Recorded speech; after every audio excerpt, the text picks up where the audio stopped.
of Metro Tech Solutions conference room seemed particularly harsh that morning. I adjusted my blazer, still a bit loose after my 3-month hospital stay, and tried to focus on my boss Richard Thompson's face as he delivered what he clearly thought was my professional eulogy. Performance issues, extended absence, company priorities. The words floated around me like leaves in autumn. But I wasn't really listening. Instead, I was thinking about the irony of it all. How just 6 months ago, I had landed MetroTech its biggest medical technology contract in history, the very contract that had eventually saved my life. My name is Emily Chen, and at 34, I never expected to be both a cutting-edge biomedical engineer and a cancer survivor in the same year. But life has a way of writing stories we never see coming. Are you even listening, Emily? Richard's sharp tone cut through my thoughts. His perfectly pressed suit and manicured nails screamed of the success he built on others' work, my work. Yes, Richard, I understand perfectly. My voice was calm, steadier than I expected. You're terminating my position due to my extended medical leave. He smiled, that practiced corporate smile that never reached his eyes. Let's call it a mutual parting of ways. Your condition has clearly impacted your ability to maintain the standard of excellence MetroTech demands. Around the conference table, my colleagues, people I'd worked alongside for 5 years, suddenly found their notebooks fascinating. All except Jessica from marketing, who couldn't quite hide her smirk. She'd been gunning for my project director position since day one. Your medical leave has cost the company significant delays, Richard continued, warming to his theme. The Morgan Hospital contract alone has been proceeding exactly on schedule. I interrupted quietly, as per the weekly reports I submitted from my hospital bed. Richard's jaw tightened. He hated being interrupted. Reports that needed extensive revision and oversight. Jessica has been instrumental in keeping things on track. Ah, there it was. Jessica's smirk widened into a full smile. I thought about the nights I'd spent in my hospital room, laptop balanced on my knees, refining the neural interface algorithms for the new surgical guidance system. The nurses had scolded me, saying I needed rest. But the work had given me purpose during the darkest days of my treatment. Of course, I said, reaching for my laptop bag. I'll clean out my office immediately. That would be best. Richard stood, signaling the end of the meeting. Security will escort you. Standard procedure, you understand. As if I might what? Steal the technology I'd invented?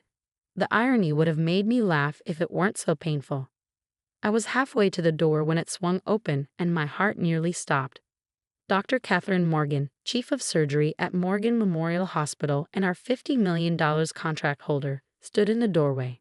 Her elegant gray suit contrasted sharply with the memory I had of her in surgical scrubs, leaning over me 4 months ago, telling me they'd caught the cancer just in time. Emily. Her warm smile froze as she took in the scene. The security guard, my laptop bag, Richard's carefully blank expression. I hoped I'd find you here. I wanted to discuss the neural response modifications you suggested during your last treatment session. They're absolutely brilliant. Richard's head snapped up. Treatment session. Dr. Morgan's eyebrows rose. Yes, Emily didn't tell you. She refined the entire surgical guidance interface during her chemotherapy. Said all that time in the scanner gave her new insights into neural mapping. She turned to me. Those modifications you suggested, they've reduced surgical error rates by 47% in initial trials. The medical board is astounded. The silence in the room was deafening. I could practically hear the gears turning in Richard's head as he realized what he'd done, what he'd lost. Emily was just, he began, being fired. I finished for him.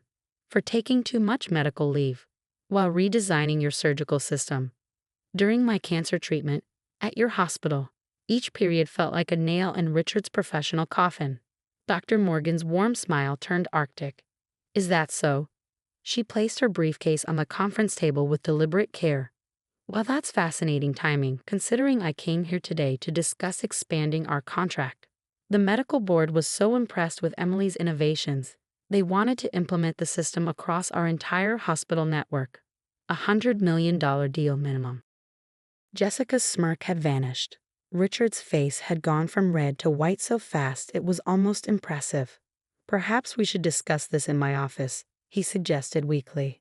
Oh, I don't think that will be necessary. Dr. Morgan's voice could have frozen hydrogen. Emily, would you join me for coffee? I believe we have a great deal to discuss about your future, and Metro Tech's future too, though that may need to be discussed with my lawyers present. I stood there for a moment, looking at the faces around me.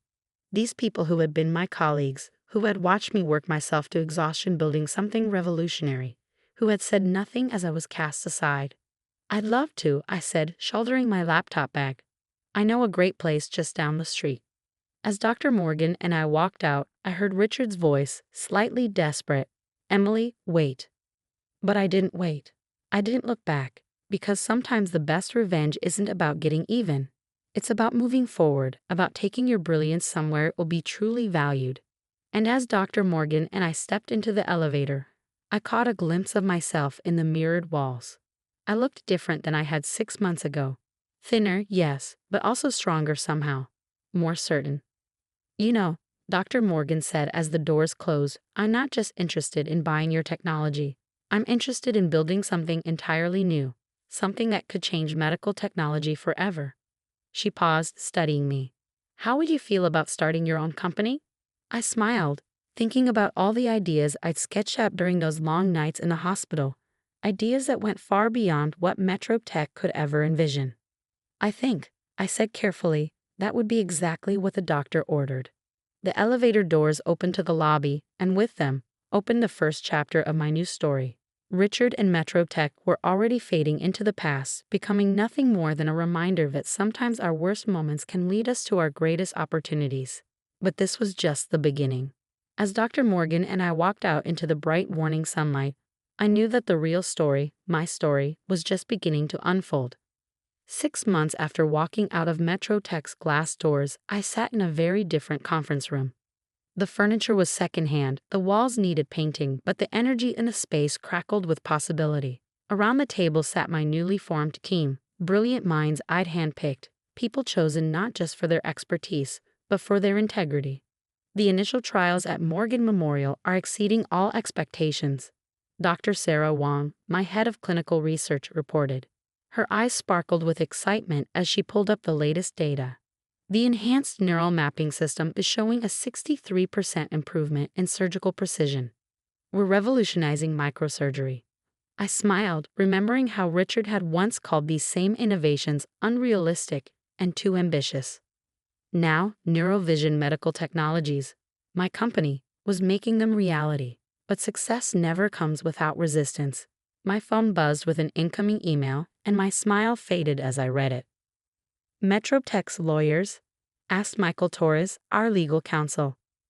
He'd been handling the increasing stream of threats and challenges from my former employer. I nodded. They're claiming ownership of the neural interface patents, saying they were developed while I was their employee.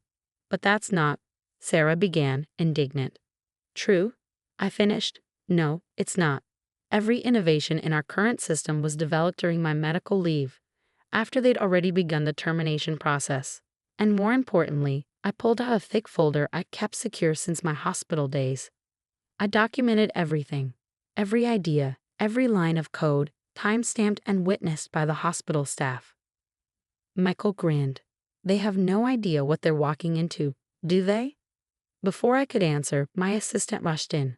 Emily, you need to see this. She handed me her tablet, open to a tech industry news site. The headline made my blood boil. Metro Tech announces revolutionary neural surgery system. Below was a photo of Richard and Jessica at a press conference, standing proudly before a system that looked suspiciously like an early prototype of mine, the one I'd left behind. They're trying to beat us to market, Sarah said, reading over my shoulder, with an inferior copy of your work. I should have been angry. Instead, I felt an odd sense of calm. They're desperate, I said. They know we're close to FDA approval. They're trying to undermine us before we can launch. What do we do? Asked James Chen, our head of development. He'd left a cushy job at a major tech firm to join my startup, believing in my vision. I stood up, walking to the whiteboard where we'd mapped out our development timeline. We don't change a thing. We stay focused on building something better. I turned to face my team. They're fighting the last war. We're creating the future. The next few weeks were intense. While MetroTech made splashy announcements about their innovative system, we quietly continued our work. Dr. Morgan's hospital network provided invaluable real-world testing opportunities, and each success strengthened our position. Then came the day that changed everything. I was in the lab, fine-tuning the neural response algorithms, when Dr. Morgan called. Her voice was urgent. "Emily, how quickly can you get to the hospital? We have an emergency case, a young girl with a brain tumor. The conventional surgical approach is too risky." I glanced at the prototype we'd been testing. The system isn't fully certified yet. The FDA has granted emergency approval for this case. The family's desperate. They've heard about our trial results. 2 hours later, I stood in Morgan Memorial's advanced surgical suite, watching as Dr. Morgan used our system to navigate through the delicate tissues of 8-year-old Sophie Martinez's brain. The neural interface provided unprecedented precision, showing pathways and dangers invisible to the naked eye. The surgery lasted 9 hours. When Dr. Morgan finally emerged, her smile told us everything we needed to know. "Complete success," she announced to the waiting family. "The tumor's gone, with minimal impact to surrounding tissue." As the parents wept with joy, I felt a hand on my shoulder. It was Dr. Morgan. "This," she said quietly, "is why we do what we do." The success story spread rapidly through the medical community. While MetroTech was holding press conferences, we were saving lives. Other hospitals began reaching out, asking to be part of our trials. Then came the morning of MetroTech's big product launch. I was surprised to receive an invitation. Clearly a power play on Richard's part, a chance to show off his victory. I decided to attend. The hotel ballroom was packed with media, investors, and medical professionals. Richard took the stage, confident as ever. "Today, MetroTech revolutionizes surgical technology," he began. I sat quietly in the back, watching as he demonstrated their system. It was exactly what I feared, a rushed, superficial copy of my early work. As he walked through the features, I could see the flaws, the corners cut, the safety issues they hadn't even recognized. During the Q&A, a hand raised in the middle of the room. "Dr. Thompson, could you address the safety concerns raised by the Medical Technology Review Board?" Richard frowned. "What concerns?" Dr. Catherine Morgan stood up, commanding the room's attention. "The board's analysis found critical flaws in your neural mapping system. The same flaws, interestingly, that Emily Chen identified and solved months ago, after you fired her." The room erupted in murmurs. Richard's face reddened. "Those claims are unsubstantiated." "Actually," another voice called out, Dr. Wong, standing by the door, "they're extensively documented. We've submitted comprehensive safety studies to the FDA comparing your system's approach with our corrected methodology." "Your system?" Richard sputtered. That was my cue. I stood up. "Yes, Neurovision's system. The one that just saved Sophie Martinez's life last week. The one that's already been approved for expanded trials across 6 major hospital networks." The room's attention shifted to me. Films came out as reporters recognized the story unfolding before them. "Would you care to explain the differences between the systems?" asked a journalist in the front row. I walked to the stage, each step measured and confident. Richard had no choice but to step aside. For the next 20 minutes, I walked through the technical details, the safety innovations, the real-world results. I didn't need to attack MetroTech's system, its flaws were self-evident in comparison. In conclusion, I said, medical technology isn't about being first to market. It's about the investigation. Every innovation in our system came from real experience, including insights gained during my own battle with cancer, a battle that MetroTech considered too inconvenient to accommodate. The silence in the room was deafening. Then, from the back, someone began to applaud. The sound spread until it filled the ballroom. I looked at Richard, standing forgotten at the side of the stage. He wouldn't meet my eyes. In the weeks that followed, MetroTech's stock took a significant hit. They withdrew their system for further development. Jessica resigned. Richard was quietly moved to a less visible position. But I barely noticed. I was too busy building something that mattered. 1 year to the day after my firing, I stood in our new headquarters, a renovated research facility with state-of-the-art labs and a view of the city. Dr. Morgan had become our board chair, helping guide our expansion into new areas of medical technology. Our team had grown to over 100 people, each chosen for their brilliance and their heart. On my desk sat a frame containing my original termination notice from MetroTech, next to a recent headline: Neurovision Technologies Revolutionizes Surgical Care. CEO Emily Chen named Medical Innovator of the Year.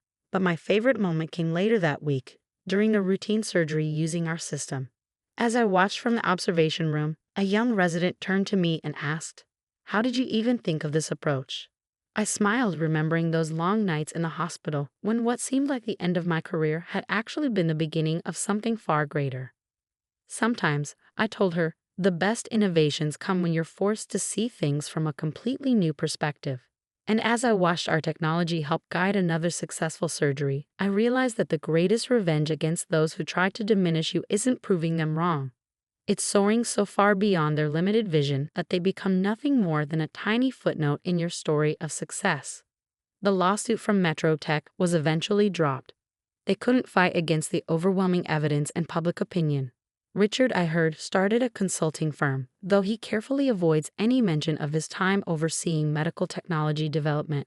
As for me, I recently approved our company's new policy: unlimited medical leave for any employee battling serious illness, with guaranteed job protection and flexible work arrangements. Because sometimes the worst moments in our lives are lead us to our greatest accomplishments if we're just given the chance to prove it. Dr. Morgan still teases me about that day she walked into my silence. Best timing of my career, she says. I disagree. The timing wasn't lucky, it was inevitable. Because sooner or later, truth and talent will always rise to the surface. The trick is to keep believing in yourself long enough to